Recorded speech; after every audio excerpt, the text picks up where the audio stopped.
구역장 모임 오시면 제가 드리겠습니다. 나머지 분들은 앉으시면 될 것 같습니다. 고맙습니다.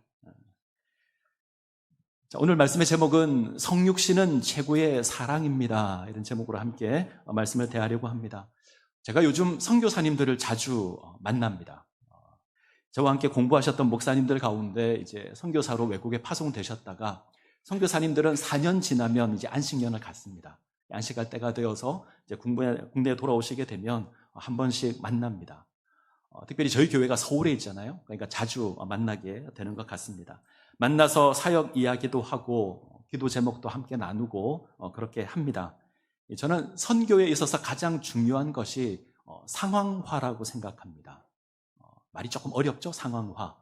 복음의 메시지를 특정 문화적, 사회적, 역사적 맥락에서 이해하고 전달하는 것. 좀 어려운데 쉽게 표현하면 선교지 상황에 맞춰서 복음을 전하는 겁니다. 선교지 문화에 맞춰서 복음을 전하는 거죠. 우리가 가장 좋아하는, 가장 사랑하는 말씀 가운데 하나가 아마 시편 23편 1절일 겁니다. 여호와는 나의 목자시니 내게 부족함이 없으리로다. 우리가 이 말씀을 대하면 우리는 감격하죠. 감동을 받습니다. 그런데 세계에 있는 모든 나라 사람들이 그런 건 아닙니다. 아프리카에 가면 나이지리아라는 나라가 있는데 이 사람들은 양을 치는 것은 다른 일을 할 수 없는 어린아이나 혹은 뭔가 좀 부족하고 문제가 있는 어른들이 합니다. 그래서 이들에게서 목자는 보호하고 인도하는 개념이 아니라 정말 뭘 할 수 없는 그런 사람들이 맞는 게 목자입니다. 이들에게 여호와는 나의 목자시니 이러면 은혜가 되는 게 아니라 하나님이 별 볼 일 없는 분이구나 이런 생각이 들 수 있는 겁니다. 그러면 좀 바꿔서 말씀을 전할 필요가 있는 거죠. 자, 우리가 이해하고 있는 복음을 다른 지역에 가서 그대로 전달하게 되면 이게 잘 전달이 안 될 수 있습니다. 문화가 다르기 때문에, 생각하는 방식이 다르기 때문에. 그래서 복음을 잘 전할 수 있도록 선교지 문화를 입어야 합니다. 제가 정말 좋아하는 표현 가운데 복음은 문화의 옷을 입는다 이런 표현을 제가 좋아하는데 선교에 있어서 굉장히 중요합니다.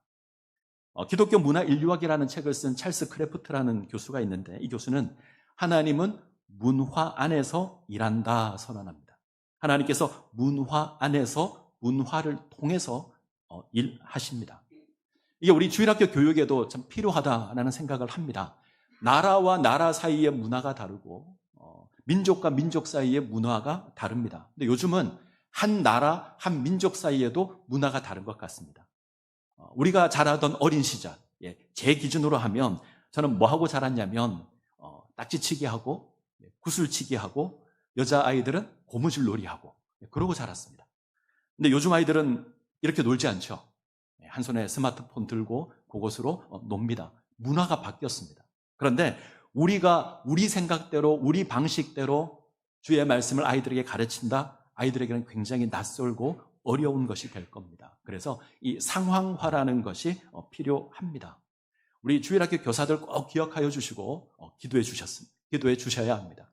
우리 교사들이 상황화를 잘 하도록 아이들 세계에 잘 들어가고 아이들 눈높이에 잘 맞춰서 저들에게 복음을 잘 전할 수 있도록 늘 기억하시고 기도해 주셔야 합니다.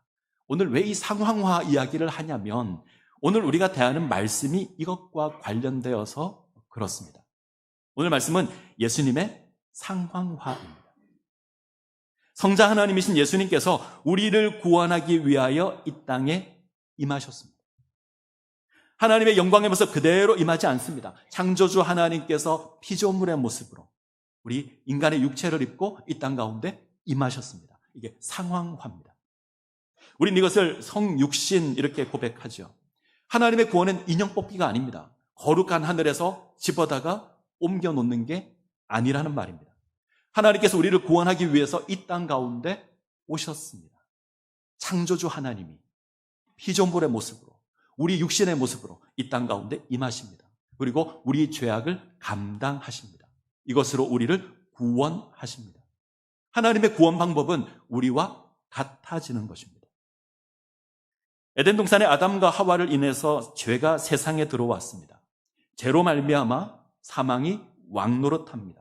우리는 에덴 동산에 있었던 적도 없고 우리는 선악을 알게 하는 열매를 먹은 적도 없습니다. 그런데 그 아담의 죄가 우리의 죄가 되고 그로 말미암아 우리가 사망 가운데 거합니다. 근데 하나님이 이런 우리를 모른 채 하지 않으시고 이런 우리를 버리지 않으셨습니다. 우리를 구원하십니다. 우리가 지난번에 배운 내용을 근거로 하면 창세전에 하나님 우리를 예정하시고 택하셔서 우리를 구원하셨습니다. 때가 되어서 성자 하나님께서 이 땅 가운데 오셔서 우리를 구원하십니다. 근데 그 구원의 방법이 우리와 똑같아지는 겁니다. 그리고 우리의 고난을 감당하는 겁니다. 거룩한 하나님께서 인간이 되셨습니다. 천지를 창조하신 그 능력의 하나님께서 보잘것없는 피조물이 되셨습니다. 어떻게 이것이 가능할까? 사람들 이해를 잘 못합니다. 그래서 영지주의자들은 마치 그렇게 온 것처럼 보였다. 실제로 사람이 된 것이 아니라 사람의 모양으로 잠깐 보였다. 그래서 이걸 가현설이라고 합니다. 정말 온 게 아니라 그렇게 잠깐 비춰진 것이 전부다. 근데 성경은 그렇게 말하지 않죠. 하나님께서, 예수님께서 자기를 낮추어서 종의 형체를 가지사 사람이 되셨다. 낮추시고 죽기까지 복종하시고 십자가를 지심으로 우리를 구원하셨습니다. 아멘? 아주 심각한 표정으로 보고 계셔서 자, 그럼 묻겠습니다. 성자 하나님께서 왜 인간의 몸을 입고 이 땅에 오셨을까? 왜 그래야 했을까? 이 질문이 되게 중요합니다. 기독교 신앙의 핵심인데 중세시대 유명한 주교 가운데 안셀름이라는 사람이 있습니다. 이 안셀름의 책 가운데 이분이 아주 유명한 책 3권을 썼거든요. 그 중에 한 권이 이겁니다. 왜 하나님은 인간이 되셨는가? 이걸 아주 논리적으로 기록을 합니다. 내용이 좀 어려운데 간단하게 고백하면 이렇습니다. 모든 인간은 하나님에 대해서 죄를 지었습니다. 하나님께 빚졌습니다. 그래서 하나님에 대해서 이 죄에 대해서 하나님께 변상을 해야 하는데 인간은 죄인이어서 그럴 만한 능력이 없습니다. 그래서 무한하신 하나님만이 이것을 하실 수 있습니다. 그래서 우리 구원자는 하나님이어야 하고 죄에 대한 대가는 반드시 사람이 감당해야 합니다. 그래서 하나님이신 성자 예수님이 인간이 되셨습니다. 이 안셀름의 고백을 정리하면 우리를 구원할 구원자는 2가지 신분을 가지고 있어야 하는데 하나는 하나님이어야 합니다. 구원의 능력이 사람에게 없어서. 또 하나는 죄에 대한 대가는 사람이 치루어야 해서 사람이 되어야 합니다. 그래서 하나님이신 예수님이 사람의 몸을 입고 이 땅 가운데 오신 겁니다. 어렵지 않죠?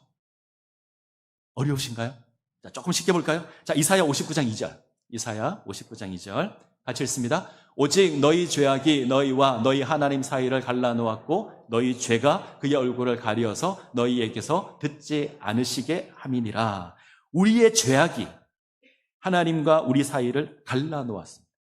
하나님과 우리 사이에 이 죄악의 강이 흘러서 우리가 하나님께로 나아갈 수 없게 되었습니다.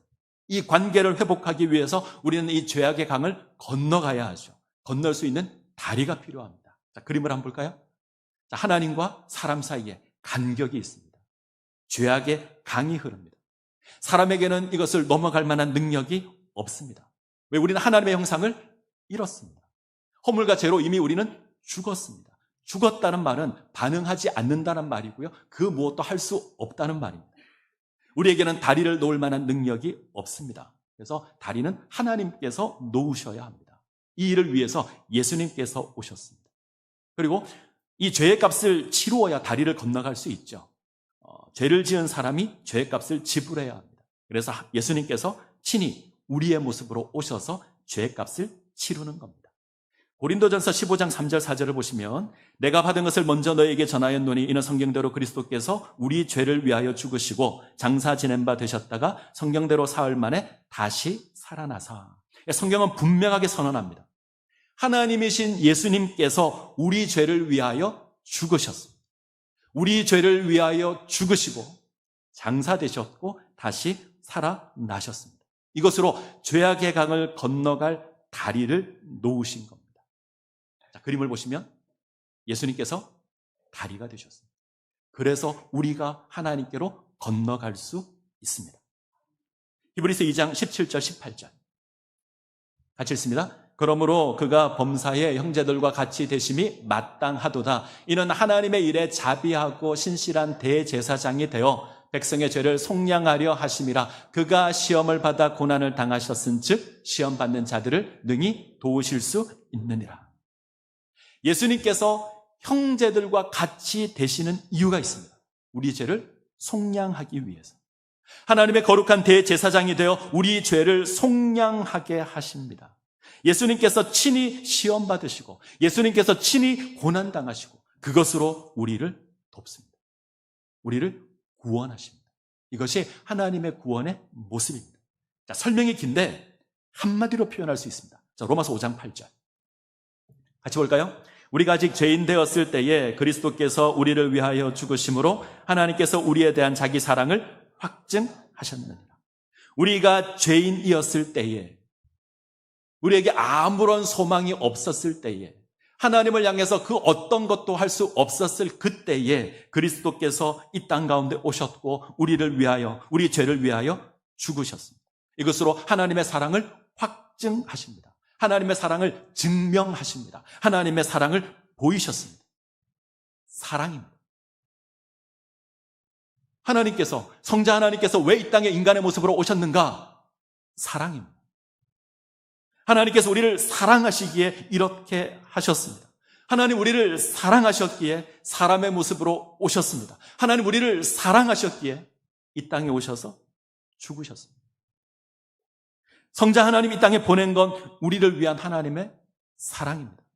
예수님 말규에 오시게 한 건 우리를 위한 하나님의 사랑입니다.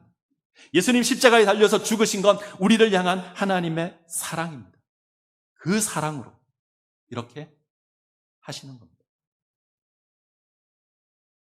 실존주의 철학자 가운데 키에르케고르라는 사람이 있습니다.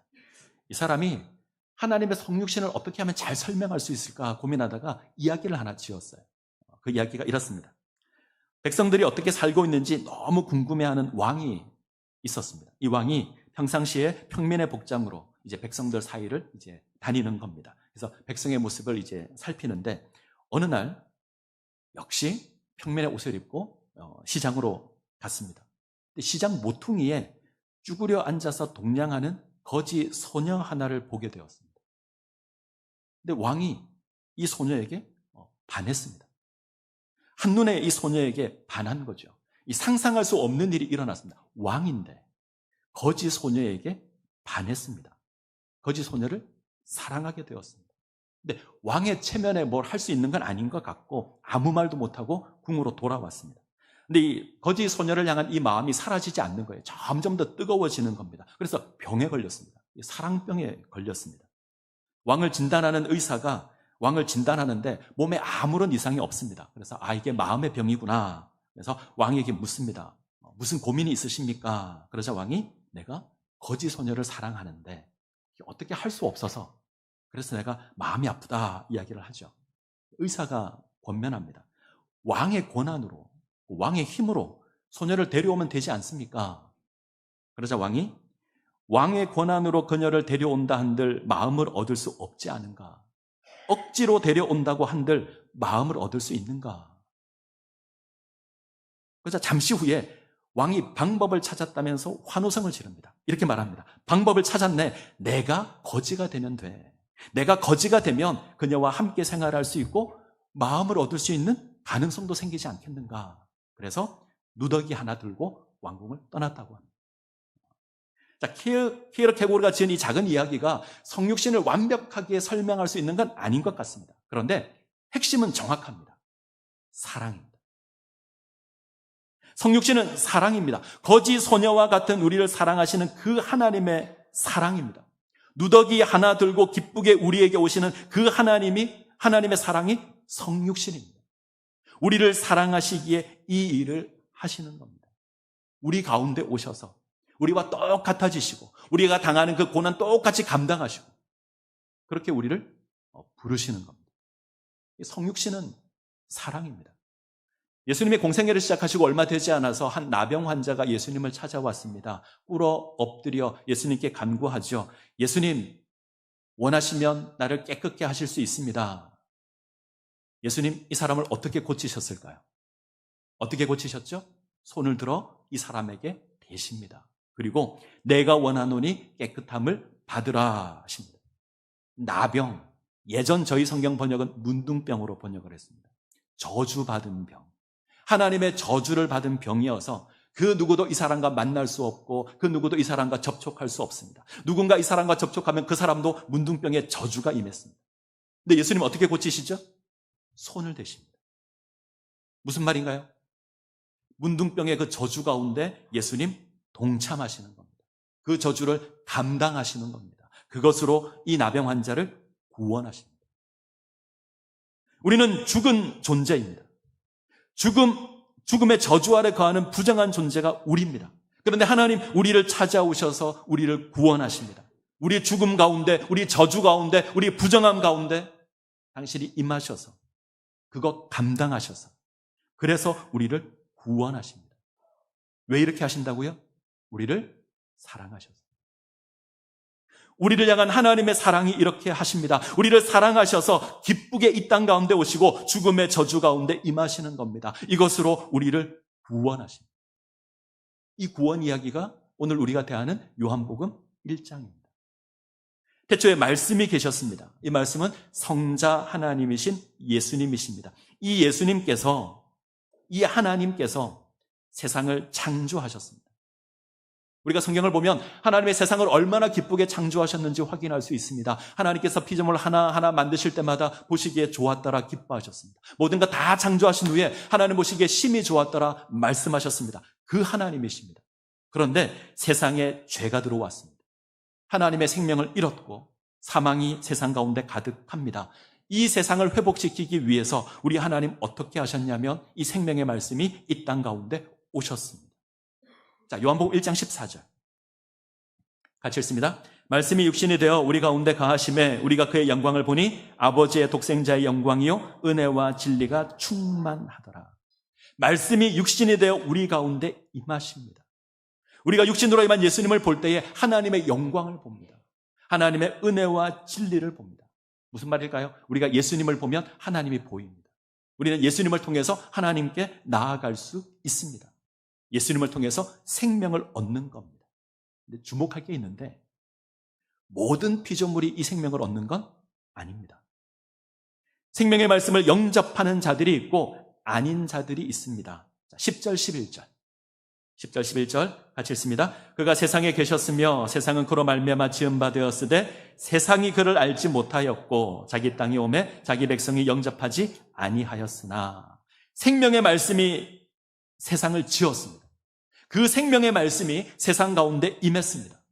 근데 세상이 모릅니다. 영접하지 않습니다. 근데 영접하는 자들이 있죠. 우리들입니다. 세상을 깨닫지 못한 걸 우리는 깨닫습니다. 예수님을 통해서 우리는 하나님을 봅니다. 자, 12절 13절 12절 13절 같이 읽습니다. 영접하는 자 곧 그 이름을 믿는 자들에게는 하나님의 자녀가 되는 권세를 주셨으니 이는 혈통으로나 육정으로나 사람의 뜻으로 나지 아니하고 오직 하나님께로서 난 자들이니라. 이 땅에 오신 생명의 말씀 그 예수 그리스도를 믿는 우리는 하나님의 자녀가 됩니다. 하나님의 권세를 누립니다. 죄악을 상속하는 것이 아니라 하나님의 은혜를 누리는 귀한 존재가 됩니다. 그런데 이것이 우리의 힘이나 우리의 능력이 아닙니다. 혈통이 아닙니다. 육체의 자격도 아닙니다. 사람의 어떤 의지도 아닙니다. 하나님께로서 났습니다. 예전에 공부한 걸 기준으로 하면 하나님께서 택하셨습니다. 하나님께서 예정하셨습니다. 그래서 우리가 이것을 하나님의 은혜라고 부릅니다. 창세전에 하나님께서 택하신 자들입니다. 오직 하나님께서 택하신 자들이 하나님의 구원을 받습니다. 모르는 사람들은 불공평하다 그럴 겁니다. 어떻게 하나님이 미리 정해놓을 수 있는가 이렇게 이야기할 겁니다. 너무하지 않는가? 근데 제가 볼 때는요, 사랑입니다. 하나님께서 나를 구원하기 위해서 이 땅에 오신 겁니다. 다른 모든 것보다 나를 위해서 특별히 이 땅에 오신 겁니다. 특별히 나를 사랑하셔서 인간의 몸으로 오신 겁니다. 거지 같은 나를 사랑하셔서 누더기 들고 이 땅에 오신 겁니다. 사랑하셔서 그렇게 하셨습니다. 이 특별함이 사랑입니다.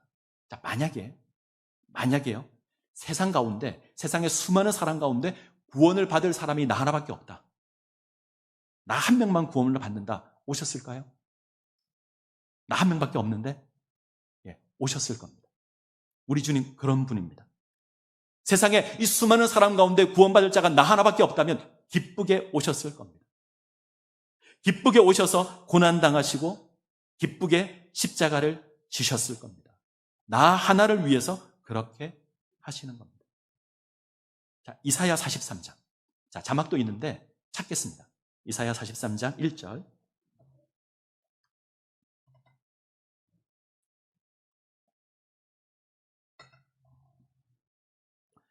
이사야 43장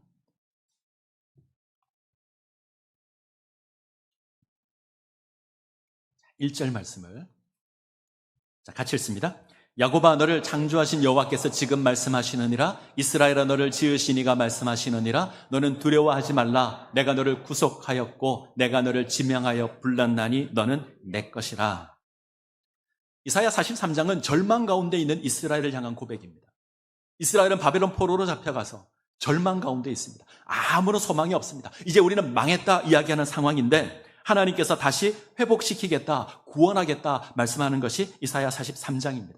내용을 하나씩 보게 되면 정말 감동적입니다. 우리를 창조하신 하나님께서 말씀하십니다. 우리를 두려워하지 말라고 하십니다. 지금 절망 가운데 있는데, 지금 죽음 가운데 있는데 두려워하지 말라고 하십니다. 내가 너를 구속하였고 지명하여 너를 불렀다. 하나님, 우리를 하나님의 소유로 삼기 위해서 이렇게 말씀하십니다. 자, 2절. 43장 2절 같이 읽습니다. 네가 물 가운데로 지날 때에 내가 너와 함께 할 것이라. 강을 건널 때에 물이 너를 침몰하지 못할 것이며 네가 불 가운데로 지날 때에 타지도 아니할 것이요 불꽃이 너를 사르지도 못하리니. 인생이 물 가운데로 지나갈 때가 있습니다. 불 가운데로 지나갈 때가 있습니다. 한마디로 죽음의 상황에 거할 때가 있습니다. 근데 하나님 어떻게 하시죠? 물이 우리를 삼키지 않도록, 불이 우리를 태우지 않도록 하나님 함께 하시고 지키시겠다. 우리를 구원하시겠다. 어떻게 구원하시는지 볼까요? 3절 같이 읽습니다. 대전하는 여호와 내 하나님이여 이스라엘의 거룩한 이요 내 구원자임이라. 내가 애굽을 너의 속량물로 구스와 스바를 너를 대신하여 주었노라. 하나님 우리를 왜 구원하시죠? 하나님께서 나의 하나님이 되셨기에. 그래서 우리를 구원하십니다. 어떻게 구원하시죠? 애굽을 너의 속량물로 구스와 스바를 너를 대신하여 줄 것이다. 자, 표현이 조금 어렵습니다. 쉽게 바꾸겠습니다. 하나님께서 이스라엘을 구원하기 위해서 애굽을 내어주시겠다. 하나님께서 이스라엘을 구원하기 위해서 구스와 스바를 내어주겠다. 이게 말이 안 되는 겁니다. 애굽과 이스라엘은 비교할 게 아닙니다. 애굽이 훨씬 크고 훨씬 강하고 훨씬 큰 나라입니다. 근데 이스라엘을 구원하기 위해서 애굽을 내어주겠답니다. 이스라엘을 건져내기 위해서 구스와 스바를 내어주겠다는 겁니다. 이 말도 안 되는 거래를 하나님께서 하십니다. 하나님께서 우리를 구원하기 위해서 애굽을 내어주십니다. 말도 안 되는 거래를 하나님이 하시는 겁니다. 왜 말도 안 되는 거래를 하죠? 우리를 사랑하시기 때문에. 우리를 사랑하시기 때문에 이 일을 하는 겁니다. 자, 4절을 볼까요? 네가 내 눈에 보배롭고 존귀하며 내가 너를 사랑하였은즉 내가 네 대신 사람을 내어주며 백성들이 너의 생명을 대신하리니. 하나님 이렇게 말씀하십니다. 네가 내 눈에 보배롭다. 네가 내 눈에 존귀하다. 내가 너를 사랑한다. 하나님 우리를 사랑하셔서 다른 모든 것을 내어주는 겁니다. 애굽도 내어주는 겁니다. 왜? 우리가 그만큼 특별해서, 우리가 그만큼 존귀해서, 하나님 우리를 사랑하셔서. 하나님 이 일을 하셨습니다. 2000년 전에. 하나님 우리를 구원하기 위해서 누구를 내어주셨습니까? 하나님의 아들 독생자 예수 그리스도를 내어주십니다. 이게 말이 되는 거래라고 생각하십니까? 천지를 창조하신 그 하나님이 나 하나 구원하겠다고 이 땅에 오셔서 목숨을 내어주시는 겁니다. 이건 말이 안 되는 거래잖아요. 어떻게 하나님을 우리와 바꿀 수 있습니까? 어떻게 독생자 예수를 우리와 바꿀 수 있습니까? 근데 하나님 그렇게 하셨습니다. 그렇게 우리를 구원하셨습니다. 우리를 사랑하셔서요. 구걸하고 있는 그 거짓 소녀를 사랑해서요. 자, 마가복음 10장 45절. 인자가 온 것은 섬김을 받으려 함이 아니라 도리어 섬기려 하고 자기 목숨을 많은 사람의 대속물로 주려 함이니라. 예수님께서 오신 목적이 무엇입니까? 자기의 목숨을 대속물로 주려는 겁니다. 대속물은 전쟁의 포로나 노예를 구할 때 대신 값을 치르는 걸 대속물이라 그럽니다. 예수님 우리를 위해서 죽으시는 것으로 우리를 건져내시는 겁니다. 예수님 우리를 위해서 죽으시는 것으로 우리를 건져내시는 겁니다. 이 말도 안 되는 거래를 하나님 기쁘게 하십니다. 이 말도 안 되는 이 거래를 하나님 기뻐서 하십니다. 어떻게 창조주 하나님께서 우리를 위해서 목숨을 내어줄 수 있습니까? 그런데 하십니다. 설명할 수 있는 방법은 사랑밖에 없습니다. 하나님께는 우리가 그 무엇보다 귀합니다. 그 무엇보다 우리가 소중합니다. 그래서 창조주가 이 땅에 오셨습니다. 우리를 구원하기 위해 이 땅에 오십니다. 우리를 위해서 생명을 내어주기 위해 이 땅에 오셨습니다. 그것으로 우리가 구원받았고 우리가 하나님의 자녀가 되었습니다.